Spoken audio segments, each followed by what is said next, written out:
আসসালামু আলাইকুম dear viewers, আমি ডাক্তার মোহাম্মদ জয়নাল আবেদীন, সহকারী অধ্যাপক কোরাল ম্যাক্সিল অফিসার সার্জারি ইনস্টিটিউট, উপজেলা স্বাস্থ্য কমপ্লেক্স, মতলব উত্তর চাঁদপুর। আজকে আমরা কথা বলবো যে দাঁতের ক্ষয়রোধ প্রতিরোধে আমরা কি করতে পারি। প্রথমত, দাঁতের ক্ষয়রোগ যে কারণে হতে পারে, একটা হতে পারে জীবাণুজনিত ক্ষয়রোগ বা ব্যাকটেরিয়া দিয়ে, যেটাকে আমরা ডেন্টাল ক্যারিজ বলি। আরেকটা হতে পারে মেকানিক্যাল ওয়্যারিংয়ের কারণে, যেটা আমাদের দৈনন্দিন অভ্যাস বা অন্যান্য অভ্যাস থেকে উদ্ভূত হয়।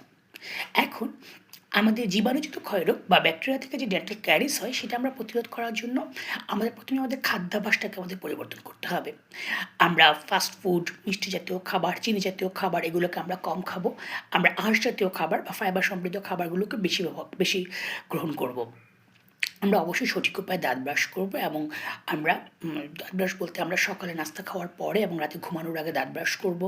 এবং 6 মাস অন্তর অন্তর আমরা অবশ্যই ডেন্টাল সার্জনের পরামর্শ নিব, এবং যদি দেখা যায় যে দাঁতে অল্প একটু গর্ত হয়েছে বা ক্যারিজ হয়েছে, সাথে সাথে আমরা ফিলিংয়ের মাধ্যমে আমরা রেস্টোরেশন করে নেব। এখন দ্বিতীয়ত দেখা গেল যে আমাদের মেকানিক্যাল ওয়্যারিংয়ের মাধ্যমে আমরা যেসব সমস্যাগুলো বা ওই ক্ষেত্রে আমাদের কী কী প্রতিরোধের উপায়। প্রথম হচ্ছে, দাঁত অনেকক্ষণ ধরে, অনেকে আছে অনেকক্ষণ ধরে দাঁত ব্রাশ করে, এটা করা যাবে না। পরিমিত সময়ে আমরা দাঁত ব্রাশ করবো, এবং আমরা যে টুথব্রাশটা ইউজ করবো তার ব্রিসলটা অবশ্যই সফট হতে হবে। অনেক সময় দেখা যায় যে আমরা এক টুথব্রাশ অনেক দিন ধরে ব্যবহার করছি, তার ব্রিসলগুলো শক্ত হয়ে যাচ্ছে, সেখান থেকে কিন্তু দাঁতের মেকানিক্যাল ওয়্যারিং হতে পারে। আমরা অবশ্যই ভালো ফ্লোরাইড মেডিকেটেড টুথপেস্ট ব্যবহার করব।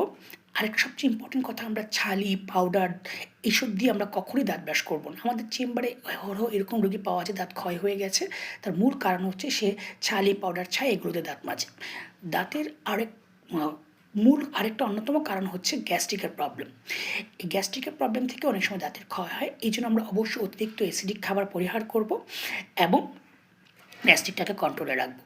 আশা করি আমরা এই করণীয়গুলো যদি ঠিকমতো করতে পারি, আমরা ডেন্টাল ক্যারিজ বা দাঁতের ক্ষয়রোগ অনেকটাই প্রতিরোধ করতে পারবো। আশা করি সবাই এই ব্যাপারে সচেতন হবেন। সবাইকে অসংখ্য ধন্যবাদ। আসসালামু আলাইকুম।